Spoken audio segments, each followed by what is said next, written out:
Hello my beautiful viewers, ಹೇಗಿದ್ರೆ ಎಲ್ಲರೂ? I hope ಎಲ್ಲರೂ super ಆಗಿದ್ದೀರಾ ಅನ್ಕೊತೀನಿ. ಬಟ್ ನಾನು ಮಾತ್ರ ನನ್ನ ಡೈಲಿ ರೂಟೀನ್ ಸ್ಟಾರ್ಟ್ ಮಾಡೋ ಅಷ್ಟೊತ್ತಿಗೆ ನಿಜವಾಗ್ಲೂ ಸಾಕಾಗೋಯ್ತು. ಯಾಕೋ ಏನೋ ಏನು ಗ್ರಹಚಾರ ಸರಿ ಇಲ್ವೋ, ಅಥವಾ ನಮ್ಮ ಗ್ರಹಗತಿಗಳು ಸರಿ ಇಲ್ವೋ, ಅಥವಾ ಜನರ ಕಣ್ಣು ನಮ್ಮ ಮೇಲೆ ಸರಿ ಇಲ್ವೋ, ನಿಜವಾಗ್ಲೂ ನನಗೊಂದು ಅರ್ಥ ಆಗ್ತಾ ಇಲ್ಲ.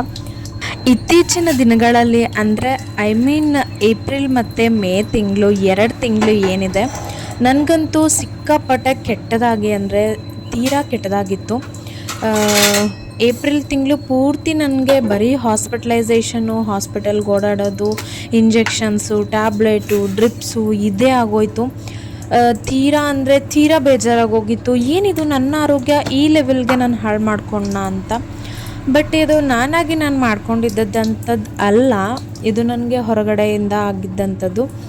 ಬಟ್ ಎನಿವೇ ನಾನೇ ತಾನೇ ಅನುಭವಿಸ್ಬೇಕು. ಸೊ ಆವಾಗ ಸ್ವಲ್ಪ ಬೇಜಾರಾಯಿತು. ಇಷ್ಟೊಂದೆಲ್ಲ ನಾನು ಹೆಲ್ದಿ ಕಾನ್ಸೆಪ್ಟ್ ಮೈಂಡಲ್ಲಿ ಇಟ್ಕೊಂಡು ನನ್ನ ಲೈಫಲ್ಲಿ ಕೂಡ ಅದನ್ನು ಅಪ್ಡೇಟ್ ಮಾಡಿಕೊಂಡು ತುಂಬ ಹೆಲ್ತ್ ಕಾನ್ಷಿಯಸ್ ಇರೋವಂಥ ನನಗೆ ಈ ರೀತಿ ಆಗುತ್ತಲ್ಲ ಅಂತ ಹೇಳಿ ಒಂದು ಕಡೆ ಎಲ್ಲೋ ಒಂದು ಮನಸ್ಸಲ್ಲಿ ಅನಿಸ್ತು.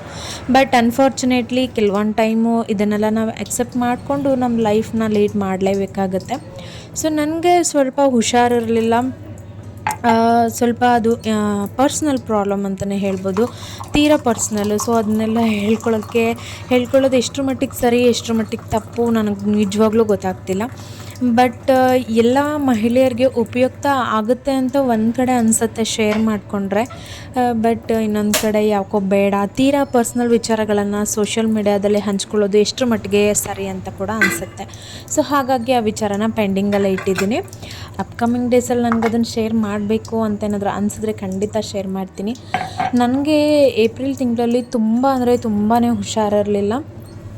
ನನ್ನ ಮನೆ ಅಂತೂ ನೋಡೋಕ್ಕಾಗ್ತಾ ಇರಲಿಲ್ಲ, ಅಷ್ಟು ಕೆಟ್ಟದಾಗಿ ಆಗೋಗಿತ್ತು. ಸೊ ನಾನು ನನ್ನ ಡೈಲಿ ರೂಟೀನ್ಗೆ ಕಮ್ ಬ್ಯಾಕ್ ಮಾಡೋಕ್ಕೆ ನಾನು ತುಂಬ ಟೈಮ್ ತೊಗೊಂಡೆ, ಯಾಕಂದರೆ ನನಗೆ ಅಷ್ಟೇ ರೆಸ್ಟಿನ ಅವಶ್ಯಕತೆ ಕೂಡ ಇತ್ತು. ಸೊ ಹೀಗಾಗಿ ನಾನು ಇಷ್ಟು ದಿನ ಡೈಲಿ ವ್ಲಾಗ್ಸ್ನ ಮಾಡಲಿಲ್ಲ. ಶೂಟ್ ಮಾಡಿ ಇಟ್ಕೊಂಡಿರ್ತಕ್ಕಂತಹ ಕಂಟೆಂಟ್ ವೀಡಿಯೋಗಳನ್ನ ನಾನು ಎಡಿಟಿಂಗ್ ಮಾಡಿಬಿಟ್ಟು ಕಂಪ್ಲೀಟ್ ಮಾಡಿಬಿಟ್ಟು ಹಾಕ್ತಾಯಿದ್ದೆ. ಸೊ ಮತ್ತು ನನ್ನನ್ನು ಡೈಲಿ ರೂಟೀನ್ಗೆ ಕಮ್ ಬ್ಯಾಕ್ ಮಾಡೋಕ್ಕೆ ಸ್ಟಾರ್ಟ್ ಮಾಡಿದ್ದೀನಿ. ಸೊ ಬೆಳಗ್ಗೆ ಎದ್ದಿದ ತಕ್ಷಣ ಇವಾಗ ಬಿಸಿನೀರು ಕುಡಿಯೋ ಅಭ್ಯಾಸ ನನಗೆ ಮುಂಚೆಯಿಂದನೂ ಇತ್ತು, ಈಗೂ ಕೂಡ ಅದನ್ನು ಪಾಲಿಸ್ತಾ ಇದ್ದೀನಿ. ಎಷ್ಟೇ ಹೆಲ್ತ್ ಕಾನ್ಷಿಯಸ್ಸಿಂದ ಇದ್ದರೂ ಕೂಡ ಒಂದೊಂದು ಸರಿ ನಮ್ಮ ಗ್ರಹಚಾರಗಳು ಕೆಟ್ಟು ಏನೇನಾಗುತ್ತೋ ಅದೆಲ್ಲ ಆಗಲೇ ತೀರಬೇಕು ಅಲ್ವಾ. ಸೊ ಹಾಗಾಗಿ ಎಲ್ಲದನ್ನು ಆಕ್ಸೆಪ್ಟೆನ್ಸ್ ಮಾಡಿಬಿಟ್ಟು ಲೈಫ್ ಲೀಡ್ ಮಾಡ್ತಾಯಿದ್ದೀನಿ. ಸೊ ಇವಾಗ ಪೂಜೆ ತುಂಬ ದಿನಗಳ ನಂತರ ನಾನು ಪೂಜೆ ಮಾಡ್ತಾ ಇರೋದು, ಯಾಕಂದರೆ ಸುಮಾರು ದಿನಗಳೇ ಆಗೋಯ್ತು. ನಮ್ಮ ಮನೆಯವರೇ ಮಾಡ್ಕೊಂಡು ಹೋಗ್ತಾ ಇದ್ದಾರೆ ಎಲ್ಲದನ್ನು ಪಾಪ. ಸೊ ಈಗ ಪೂಜೆಗೆ ಹೂವು ಎಲ್ಲ ತೆಗೆದಿಟ್ಟು ರೆಡಿ ಮಾಡಿಕೊಂಡೆ. ಅದಾದ ನಂತರ ನಾನು ಅಕ್ಷಯ ತೃತೀಯ ದಿನ ಇವತ್ತು ಯಾವ ರೀತಿ ಪೂಜೆ ಮಾಡಿದ್ದೆ ಅನ್ನೋದನ್ನು ನಾನು ನಿಮ್ಮ ಜೊತೆಗೆ ಶೇರ್ ಮಾಡ್ಕೊತಿದ್ದೀನಿ. ಸೊ ನಾವು ಅಕ್ಷಯ ತೃತೀಯ ಮೇ 10ನೇ ತಾರೀಕು ಅಲ್ವಾ ಬಂದಿದ್ದು. ಸೊ ಅವತ್ತೇ ನಮ್ಮದು ವೆಡ್ಡಿಂಗ್ ಆ್ಯನಿವರ್ಸರಿ ಕೂಡ. ಸೊ ಹಾಗಾಗಿ ಅಕ್ಷಯ ತೃತೀಯ ಪೂಜೆ ಎಲ್ಲ ಮಾಡಿಬಿಟ್ಟು ನಾವು ಸ್ವಲ್ಪ ಹೊರಗಡೆ ಹೋಗೋ ಪ್ಲ್ಯಾನಲ್ಲೇ ಇದ್ವಿ. ಅಷ್ಟೊತ್ತಿಗೆಲ್ಲ ನಾನು ಹುಷಾರಾಗಿ ಒಂದು 10 ಡೇಸ್ ಆಗಿತ್ತು ಹುಷಾರಾಗಿದ್ದೆ. ಸೊ ಅಕ್ಷಯ ತೃತೀಯ ಪೂಜೆ ಮಾಡಿದೆ. ಸೊ ನಾವು ಪ್ರತಿ ವರ್ಷವೂ ಇದೇ ರೀತಿ ಮಾಡೋದು ಅಕ್ಷಯ ತೃತೀಯ ಪೂಜೆ. ಇಷ್ಟ ಹುಟ್ಟೋಕ್ಕಿಂತ ಮುಂಚೆ ನಾವೇನು ಗೋಲ್ಡು ಸಿಲ್ವರ್ ಅಂತ ಏನೂ ಪರ್ಚೇಸ್ ಮಾಡ್ತಾ ಇರಲಿಲ್ಲ. ಆ್ಯಸ್ ಯೂಶ್ವಲ್ಲಾಗಿ ಮನೇಲಿ ಅಕ್ಕಿ, ಬೇಳೆ, ಬೆಲ್ಲ ಮತ್ತು ಅರಿಶಿನ, ಉಪ್ಪು ಎಲ್ಲ ಇಟ್ಬಿಟ್ಟು ಪೂಜೆ ಮಾಡಿ ಎಲ್ಲ ನಮ್ಮ ಮನೇಲಿ ದವಸ ಧಾನ್ಯ, ಸಿರಿಧಾನ್ಯ, ಆಮೇಲೆ ಏನೋ ಅಂತಾರೆ ಸಿರಿ ಸಂಪತ್ತು, ಸುಖ, ಶಾಂತಿ, ನೆಮ್ಮದಿ ಎಲ್ಲನೂ ಡಬಲ್ ಆಗಲಿ ಅಂತ ಹೇಳ್ಬಿಟ್ಟು ಕೇಳ್ಕೊಬೇಕು, ಅಂದರೆ ಅಕ್ಷಯವಾಗಲಿ ಅಂತ ಸೊ ಆ ರೀತಿಯಾಗಿ ನಾನು ಪ್ರತಿ ವರ್ಷ ಹೇಗೆ ಮಾಡ್ತಿದ್ನೋ ಅದೇ ರೀತಿ ನನ್ನ ಪೂಜೆ ಎಲ್ಲ ಮುಗಿಸಿ ಅಕ್ಷಯ ತೃತೀಯದ ಸ್ಪೆಷಲ್ದು ರಂಗೋಲಿ ಇದು. ಸೊ ಇದನ್ನು ಅಕ್ಷಯ ತೃತೀಯ ದಿನ ಹಾಕಿಬಿಟ್ಟು ಈ ರೀತಿ ರಂಗೋಲಿ ಹಾಕಿ ಪೂಜೆ ಮಾಡಿದ್ರೆ ತುಂಬ ಒಳ್ಳೆಯದಿದು. ಪೂಜೆ ಎಲ್ಲ ಮುಗಿಸಿ ನಾನು ನೈವೇದ್ಯಕ್ಕೆ ಸ್ವಲ್ಪ ಪಾಯಸ ಎಲ್ಲ ಮಾಡಿಕೊಂಡೆ. ಅನ್ನ ಮತ್ತು ಪಾಯಸ ಅಂದರೆ ಮಹಾಲಕ್ಷ್ಮಿಗೆ ತುಂಬ ಇಷ್ಟ ಅಂತ ಹೇಳ್ತಾರೆ. ಸೊ ಹಾಗಾಗಿ ಇವತ್ತು ಪಾಯಸ ನೈವೇದ್ಯಕ್ಕೆ ಅಂತ ಹೇಳ್ಬಿಟ್ಟು ಶಾವಿಗೆ ಮತ್ತು ಸಬ್ಬಕ್ಕಿ ಹಾಕಿ ಪಾಯಸ ಮಾಡಿಕೊಂಡಿದ್ದೆ. ಲಿಟ್ರಲಿ ಹೆಂಗಾಗುತ್ತೆ ಅಂದರೆ ಮನೇಲಿ ಯಾರಿಗಾದರೂ ಹುಷಾರಿಲ್ಲ ಅಂದರೆ ಎಸ್ಪೆಷಲಿ ಹೆಣ್ಮಕ್ಳಿಗೆ ಹುಷಾರಿಲ್ಲ ಅಂದರೆ ಆ ಮನೆಯಲ್ಲಿ ನೆಗೆಟಿವ್ ಎನರ್ಜಿ ಜಾಸ್ತಿ ಆಗೋಗುತ್ತೆ. ಯಾಕೆಂದರೆ ಮನೆ ಗುಡಿಸಿರಲ್ಲ, ಕ್ಲೀನ್ ಮಾಡಿರಲ್ಲ, ಟೈಮಿಗೆ ಸರಿಯಾಗಿ ಟಿಫನ್ ಊಟ ತಿಂಡಿ ಎಲ್ಲ ಮಾಡ್ಕೊಳಕ್ಕಾಗಿರಲ್ಲ, ಏನೋ ಒಂದು ಬಿಕೋ ಅಂತ ಇರುತ್ತೆ ಆ ಮನೆ ಹೆಣ್ಮಗಳು ಮಲಗಿಬಿಟ್ರೆ. ಸೊ ನಮ್ಮ ಮನೆಯಲ್ಲಿ ನಾನು ಊರಿಗೆ ಹೋದ್ರೇ ನನ್ನ ಮನೆ ನೋಡೋಕ್ಕಾಗ್ತಾ ಇರಲ್ಲ.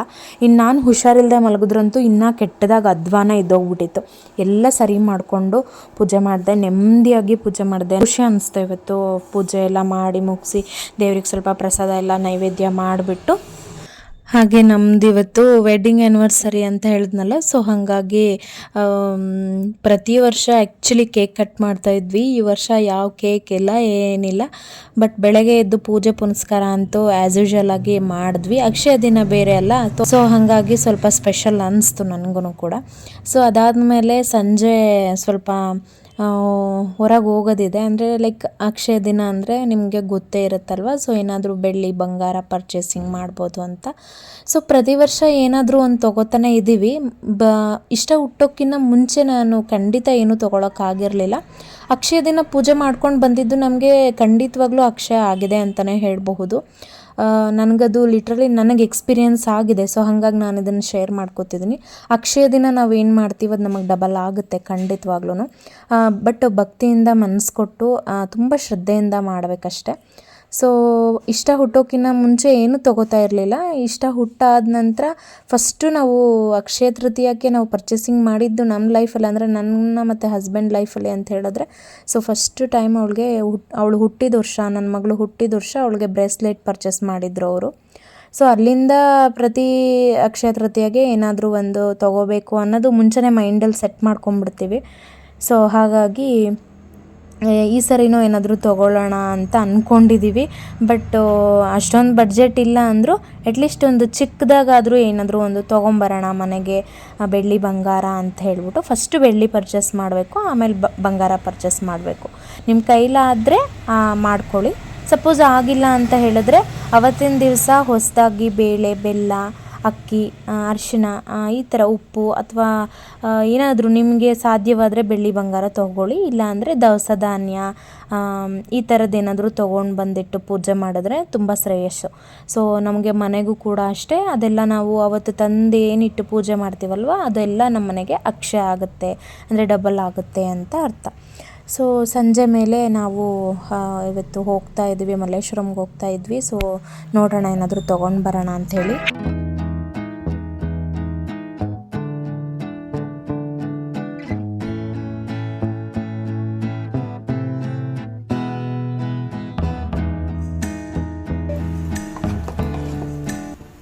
ಸಾರಿ, ನಾನು ಹಿಂದಿನ ದಿನ ವ್ಲಾಗ್ ಕಂಟಿನ್ಯೂ ಮಾಡಲಿಲ್ಲ. ಸೊ ಹೋಗಿ ಬಂದು ಸುಸ್ತಾಗೋಯ್ತು, ಮತ್ತು ಏನು ತೋರಿಸೋದು ಇಷ್ಟ ಆತಲ್ಲ ಅಂತ ಅಂದ್ಬಿಟ್ಟು ಸುಮ್ಮನೆ ಆಗಿಬಿಟ್ಟೆ. ಬೆಳಗ್ಗೆ ನಾನು ಬ್ರೇಕ್ಫಾಸ್ಟ್ ಸ್ಟಾರ್ಟ್ ಮಾಡಿದೆ ಮಾಡೋಕ್ಕೆ. ಸೊ ಹಾಗೆ ವ್ಲಾಗ್ ಕೂಡ ಸ್ಟಾರ್ಟ್ ಮಾಡಿಕೊಂಡೆ. ಇವತ್ತು ಬ್ರೇಕ್ಫಾಸ್ಟಿಗೆ ಬಂದುಬಿಟ್ಟು ರಾಗಿ ಉತ್ತಪ್ಪ ಮಾಡೋಣ ಅಂತೇಳಿ ಅಂದ್ಕೊಂಡೆ. ಇದು ತುಂಬ ಚೆನ್ನಾಗಿರುತ್ತೆ, ಲೈಕ್ ಮಕ್ಳಿಗೆ ತುಂಬ ಇಷ್ಟ ಆಗುತ್ತೆ.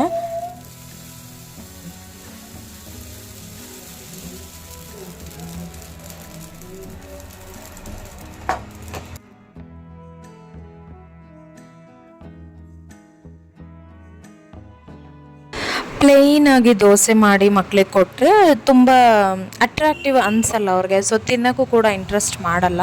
ಸೊ ನನ್ನ ಮಗಳಿಗೆ ಸ್ವಲ್ಪ ಡಿಫ್ರೆಂಟ್ ವೇಯಲ್ಲಿ ಕೊಟ್ಟರೆ ತುಂಬ ಚೆನ್ನಾಗಿ ತಿಂತಾಳೆ. ಸೊ ಹಾಗಾಗಿ ದೋಸೆ ಶೇಪಲ್ಲಾಗಲಿ ಬದಲಾವಣೆ ಮಾಡಬಹುದು, ಅಥವಾ ದೋಸೆ ಶೇಪಲ್ಲಿ ಆಗಿಲ್ಲ ಅಂತ ಹೇಳಿದ್ರೆ ಈ ಥರ ಒಂದು ಕಲರ್ಫುಲ್ ಥೀಮಲ್ಲಿ ಅವ್ರಿಗೆ ಕೊಟ್ಟರೆ ಅಟ್ರಾಕ್ಟಿವ್ ಅನಿಸುತ್ತೆ. ಸೊ ತಿಂತಾರೆ ಚೆನ್ನಾಗೂ ಕೂಡ. ನನ್ನ ಮಗಳಿಗೆ ಹಿಂಗೆ ಮಾಡಿಕೊಟ್ಟು ಅಭ್ಯಾಸ ಮಾಡಿಸಿರೋದ್ರಿಂದ ಅವಳಿಗೆ ತುಂಬ ಇಷ್ಟ ದೋಸೆ ಅಂದರೆ. ಸೊ ಡಿಫ್ರೆಂಟ್ ಟೈಪ್ಸ್ ಆಫ್ ದೋಸೆಗಳನ್ನ ಮಾಡ್ಕೋಬಹುದು ಮನೇಲೆ. ಸೊ ನಾನು ಈ ರೀತಿ ವೆಜಿಟೇಬಲ್ಸ್ನೆಲ್ಲ ಗ್ರೇಟೆಡ್ ಮಾಡಿಬಿಟ್ಟು ಕ್ಯಾರೆಟ್ ತುರಿ, ಬೀಟ್ರೋಟ್ ತುರಿ, ಕೊತ್ತಂಬರಿ ಸೊಪ್ಪು, ಈರುಳ್ಳಿ ಸ್ವಲ್ಪ ಈ ಥರ ಎಲ್ಲ ಚಿಕ್ಕ ಚಿಕ್ಕದಾಗಿ ಹೆಚ್ಕೊಂಡು ಹಾಕ್ಕೊಂಡ್ರೆ ಚೆನ್ನಾಗೂ ಇರುತ್ತೆ. ಅವ್ರಿಗೆ ವಿತ್ ವೆಜಿಟೇಬಲ್ಸ್ ಕೂಡ ನಾವು ಫುಡ್ನ ಫೀಡ್ ಮಾಡ್ದಂಗೆ ಅನಿಸುತ್ತೆ. ಸೊ ಹಾಗಾಗಿ ನಾನು ಈ ರೀತಿಯಾದ ಮೆಥಡಲ್ಲಿ ಅವಳಿಗೆ ಸ್ವಲ್ಪ ಕೊಡೋಕ್ಕೆ ಇಷ್ಟಪಡ್ತೀನಿ.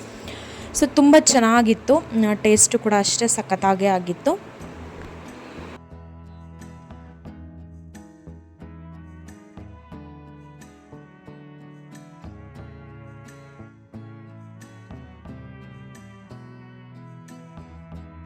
ಬ್ರೇಕ್ಫಾಸ್ಟ್ ಎಲ್ಲ ಮುಗಿಸ್ಕೊಂಡು ನಾನು ಕೂಡ ಸ್ವಲ್ಪ ಬ್ಯಾಂಕಲ್ಲಿ ಕೆಲಸ ಇತ್ತು ಇವತ್ತು. ಸೊ ಬ್ಯಾಂಕಿಗೆ ಹೋಗಬೇಕಾಗಿತ್ತು, ಹಾಗಾಗಿ ಬಂದೆ. ಸೊ ಹಳೇದು ಸ್ವಲ್ಪ ಕಾಯಿನ್ಸ್ ಎಲ್ಲ ಇತ್ತು. ಲೈಕ್ 10 ರುಪೀಸ್ ಕಾಯಿನ್ಸ್ ಅಂತೂ ಲೋಕಲಲ್ಲಿ ಎಲ್ಲೂ ತೊಗೋತಾ ಇರಲಿಲ್ಲ. 1 ರುಪಿ, 2 ರುಪಿ, 5 ರುಪೀಸ್ ಕಾಯಿನ್ಸ್ ಎಲ್ಲ ಲೋಕಲ್ ಶಾಪ್ಗಳಲ್ಲಿ ಕೊಟ್ಬಿಟ್ರೆ ತೊಗೊತಾರೆ. ಬಟ್ 10 ರುಪಿ ಕಾಯಿನ್ಸು ತುಂಬಾ ಸ್ಟೋರ್ ಆಗಿತ್ತು. ಲೈಕ್ ನಾವು ಸೇವಿಂಗ್ಸ್ ಅಂತ ಮಾಡ್ತೀವಲ್ವಾ, ಸೊ ಅದರಲ್ಲಿರುತ್ತೆ. ಸೊ ಹಾಗಾಗಿ ಆ ಕಾಯಿನ್ಸ್ನೆಲ್ಲ ನಾವು ಬ್ಯಾಂಕಿಗೆ ಡೆಪಾಸಿಷನ್ ಮಾಡಿಬಿಡೋಣ ಅಂತ ಹೇಳ್ಬಿಟ್ಟು ಹೋಗಿದ್ದೆ. ಸೊ ಡೆಪಾಸಿಷನ್ ಎಲ್ಲ ಮುಗಿಸ್ಕೊಂಡು ಬಂದ್ವಿ. ಕಾಯಿನ್ ಕಲೆಕ್ಷನ್ಸಿಂದ ಆ್ಯಕ್ಚುಲಿ ನಮಗೂ ತುಂಬ ಸೇವಿಂಗ್ಸ್ ಆಗುತ್ತೆ. 1 ರುಪಿಯಿಂದನೂ ಕೂಡ ನಾವು ಒಂದಿಷ್ಟು ಅಮೌಂಟ್ ಅಂತನಾದರೂ ನಾವು ಸೇವ್ ಮಾಡಬಹುದು. ಸೊ ಆಲ್ಮೋಸ್ಟ್ ನಾನು ಕಾಯಿನ್ ಕಲೆಕ್ಷನ್ಸು 10 ರುಪೀಸು ಇನ್ಕ್ಲೂಡೆಡ್ ಆಗಿ ಎಷ್ಟಾಗಿತ್ತು ಅಂತ ಹೇಳಿದ್ರೆ ಆಲ್ಮೋಸ್ಟ್ ಒಂದು 7,000 ಏನೋ ಆಗಿತ್ತು ಅಂದ್ಕೊತೀನಿ. 5,700 10 ರುಪೀಸ್ ಕಾಯಿನ್ಸೇ ಇತ್ತು. ಅದ್ರ ಜೊತೆಗೆ 5 ರುಪೀಸ್, 1 ರುಪೀಸ್, 2 ರುಪೀಸ್ ಈ ಥರದ ಕಲೆಕ್ಷನ್ಸ್ ಎಲ್ಲ ಸೇರಿ ಆಲ್ಮೋಸ್ಟ್ ಒಂದು 7,000 ಸಮಥಿಂಗ್ ಏನೋ ಇತ್ತು. ಸೊ ಅದೆಲ್ಲನೂ ನಾವು ಲೋಕಲ್ ಶಾಪಿಗೆ ಒಂದಿಷ್ಟು ಮತ್ತು ಬ್ಯಾಂಕಿಗೆ ಒಂದಿಷ್ಟು ಅಂತ ಡೆಪಾಸಿಷನ್ ಮಾಡಿದ್ವಿ. ಅದಾದಮೇಲೆ ನಾನು ಅಕ್ಷಯ ತೃತೀಯಗೆ ಏನು ತೊಗೊಂಡು ಬಂದೆ ಅಂತ ನಿಮಗೆ ತಿಳಿಸ್ಲೇ ಇಲ್ವಲ್ಲ. ಸೊ ಹಾಗಾಗಿ ಇದೊಂದು ಕ್ಲಿಪ್ಪಿಂಗ್ ತೊಗೊಳ್ಳೋಣ ಅಂದ್ಕೊಂಡೆ. ಕಾಲುಂಗ್ರ ಚೇಂಜ್ ಮಾಡೋಣ ಅಂದ್ಕೊಂಡೆ. ಸೊ ಹಾಗಾಗಿ ನನಗೆ ಡಬಲ್ ಕಾಲುಂಗ್ರ ಬರುತ್ತಲ್ಲ, ಅದು ತುಂಬ ಇಷ್ಟ ಆಗಿತ್ತು ಹಾಕೋಬೇಕು ಅಂಥೇಳಿ. ಸೊ ತೊಗೊಳ್ಳೋಣ ಅಂದ್ಕೊಂಡಿದ್ದೆ, ಆಗೇ ಇರಲಿಲ್ಲ. ಈ ಅಕ್ಷಯ ತೃತೀಯಕ್ಕೆ ತೊಗೊಂಡೆ. ಜೊತೆಗೆ ನಮ್ಮ ಮನೇಲಿ ಗಣೇಶನ ವಿಗ್ರಹನೇ ಇರಲಿಲ್ಲ. ಅದಕ್ಕೆ ಕಾರಣ ಇದೆ. ನಮ್ಮ ಮನೇಲಿ ಆಲ್ಮೋಸ್ಟ್ ಎಲ್ಲನೂ ನಾನು ಫೋಟೋನೇ ಇಟ್ಬಿಟ್ಟು ಪೂಜೆ ಮಾಡ್ತಾ ಇರೋದು. ನಾನು ಯಾವುದೇ ರೀತಿ ಒಂದು ವಿಗ್ರಹನೂ ಕೂಡ ನಾನು ಇಟ್ಕೊಂಡಿಲ್ಲ. ಅದಕ್ಕೊಂದು ರೀಸನ್ ಇದೆ. ಸೊ ಅದನ್ನು ಅಪ್ಕಮಿಂಗ್ ಡೇಸಲ್ಲಿ ಯಾವಾಗಾದರೂ ಶೇರ್ ಮಾಡ್ಕೋತೀನಿ. ಸೊ ಹಾಗಾಗಿ ಇದು ಗಣೇಶನ ವಿಗ್ರಹ ಒಂದು ತೊಗೊಳ್ಳೋಣ ಅಂತ ಅಂದ್ಕೊಂಡಿದ್ದೆ. ಬಟ್ ಮತ್ತೆ ಬೇಡ ಅಂತ ಅಂದ್ಕೊಂಡು ಸುಮ್ಮನೆ ಆಗೋಗ್ತಿದ್ದೆ. ಸೊ ಹಾಗಾಗಿ ತೊಗೊಂಡು ಬಂದೆ. ಈ ಸರಿ ತೊಗೊಂಡು ಬಂದೆ. ಫೈನಲಿ ಅಕ್ಷಯ ತೃತೀಯಕ್ಕೆ ತೊಗೊಂಡ್ಬಿಡೋಣ ಅಂತ ಹೇಳ್ಬಿಟ್ಟು ತೊಗೊಂಡೆ. ಸೊ ಅದಾದಮೇಲೆ ಒಂದು ಗೋಲ್ಡ್ ಕಾಯಿನ್ ಒಂದು ತೊಗೊಂಡು ಬಂದ್ವಿ. ಯಾಕೆ ಈ ಸರಿ ಗೋಲ್ಡ್ ಕಾಯಿನ್ ತೊಗೊಂಡು ಬಂದ್ವಿ ಅಂದರೆ, ಸೊ ನಾವಿವಾಗ ಆಲ್ಮೋಸ್ಟ್ ಇವಾಗ ನನ್ನ ಹತ್ರಕ್ಕೆ ಸುಮಾರಾಗಿ ನಾನು ಎಲ್ಲಾದರೂ ಹೋಗಿದ್ರೆ ಬಂದರೆ, ಲೈಕ್ ಯಾವ್ದಾರ ಒಂದು ಫಂಕ್ಷನ್ಗಾಗ್ಬೋದು, ಮದುವೆಗಾದರೂ, ಸೊ ಎಷ್ಟು ಬೇಕೋ ಅಷ್ಟು ತಕ್ಕ ಮಟ್ಟಿಗೆ ನನ್ನ ಹತ್ರ ಒಡವೆಗಳು ಇದೆ. ಸೊ ಹಾಗಾಗಿ ಮತ್ತೆ ಚಿಕ್ಕ ಪುಟ್ಟದಕ್ಕೆ ಏನಕ್ಕೋ ಒಂದಕ್ಕೆ ಇನ್ವೆಸ್ಟ್ ಮಾಡೋದು ಬೇಡ, ಮಾಡಿಕೊಂಡ್ರೆ ಸ್ವಲ್ಪ ದೊಡ್ಡದಾಗಿ ಏನಾದರೂ ಮಾಡ್ಕೊಂಡ್ರೆ ಆಯಿತು ಅನ್ನೋ ಉದ್ದೇಶಕ್ಕೆ ಏನು ಜ್ಯುವೆಲರ್ಸ್ನ ಪರ್ಚೇಸ್ ಮಾಡೋಕ್ಕೆ ಹೋಗಲಿಲ್ಲ. ನಂಗೆ ಯಾಕೋ ಅದು ಇಷ್ಟ ಆಗಲಿಲ್ಲ, ಬೇಡ ಅಂತ ಅಂದ್ಕೊಂಡೆ. ಬಟ್ ಇವತ್ತು ಅಕ್ಷಯ ದಿನ ಇರೋದ್ರಿಂದ ಏನಾದರೂ ಒಂದು ಪುಟ್ಟದಾಗಾದರೂ ಏನಾದರೂ ಒಂದು ತೊಗೊಬೇಕಲ್ವ. ಸೊ ಹಾಗಾಗಿ we go for gold coin ಅಂತ ಅಂದ್ಕೊಂಡ್ವಿ.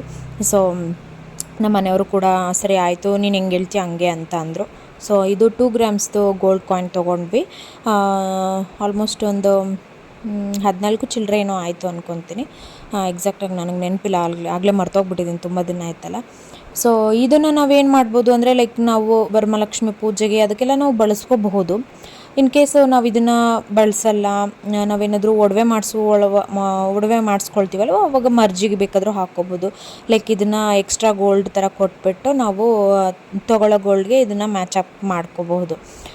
ನಾವೇನಾದರೂ ಸಪೋಸ್ ಏನಾದರೂ ಇದನ್ನು ವರಮಹಾಲಕ್ಷ್ಮಿಗೆ ಏನಾದರೂ ಇಟ್ಬಿಟ್ಟು ಪೂಜೆ ಮಾಡಿದ್ದೆ ಅಂದರೆ ನಾನು ಹಾಕಕ್ಕೆ ಹೋಗಲ್ಲ.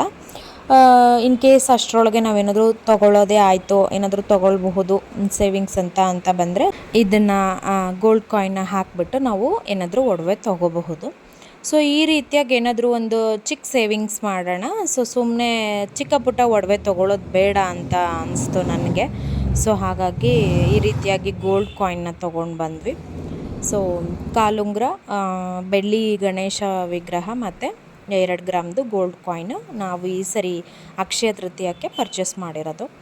ಸೊ ಪ್ರತಿ ವರ್ಷವೂ ಹೀಗೆ ಏನಾದರೂ ಒಂದು ಚಿಕ್ಕದಾಗಾದರೂ ತೊಗೊಳಕ್ಕೆ ಟ್ರೈ ಮಾಡ್ತೀವಿ. ಅಂದರೆ ನಾವು ಪ್ಲ್ಯಾನ್ ಮಾಡ್ತೀವಿ, ಮಿಡ್ಲಲ್ಲಿ ಏನಾದರೂ ತೊಗೊಳ್ಳೋ ಅಂಥ ಸಿಚುವೇಶನ್ ಬಂದರೆ ಆವಾಗ ಹೋಲ್ಡ್ ಮಾಡ್ತೀವಿ ಆ ಟೈಮ್ನ. ಸೊ ನಾವು ಅಕ್ಷಯ ದಿನ ತೊಗೊಂಡ್ರೆ ಆಯಿತು ಅಂತ ಹೇಳಿಬಿಟ್ಟು ನಾವು ಪ್ಲ್ಯಾನ್ ಮಾಡಿಬಿಟ್ಟು ಈ ರೀತಿಯಾಗಿ ಸೇವಿಂಗ್ಸ್ಗೆ ಏನಾದರೂ ಒಂದು ಗೋಲ್ಡನ್ನು ತೊಗೋತಾ ಇದ್ದೀವಿ. ಸೊ ಇದಿಷ್ಟು ನಾನು ಅಕ್ಷಯ ದಿನ ಯಾವ ರೀತಿ ಮಾಡಿದೆ ಮತ್ತು ಅಕ್ಷಯ ದಿನ ಏನು ತೊಗೊಂಡ್ವಿ ಅನ್ನೋದನ್ನು ನಿಮ್ಮ ಜೊತೆಗೆ ಶೇರ್ ಮಾಡ್ಕೊಂಡಿದ್ದೀನಿ. ಹಾಗೆ ನನ್ನ ಚಾನಲಲ್ಲಿ ಇರೋವಂಥ ಇನ್ನಷ್ಟು ವೀಡಿಯೋಗಳನ್ನ ವಾಚ್ ಮಾಡಿ ಅಂತ ಹೇಳ್ತಾ ನಾನಿನ್ನೂ ಹೋಗಿ ಬರ್ತೀನಿ. Thanks for watching. ಮತ್ತು ಮುಂದಿನ ವೀಡಿಯೋದಲ್ಲಿ ಸಿಗೋಣ. ನಮಸ್ಕಾರ.